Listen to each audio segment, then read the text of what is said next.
In first-century Rome, the early Christian church was tearing itself apart. Jewish and Gentile believers were locked in a bitter culture war over who belonged.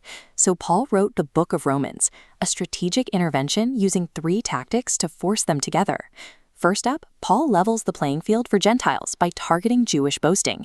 He explains God accepts both groups on equal footing, using a historical trump card, Abraham.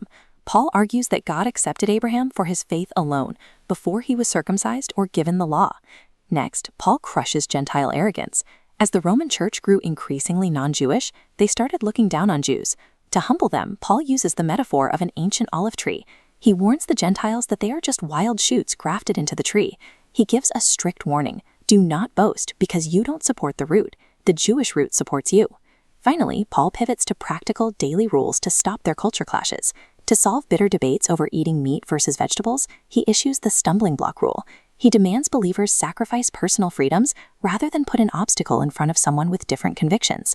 This deep theology wasn't just an abstract academic exercise. It was Paul's exact mechanism to forge natural enemies into one interdependent family.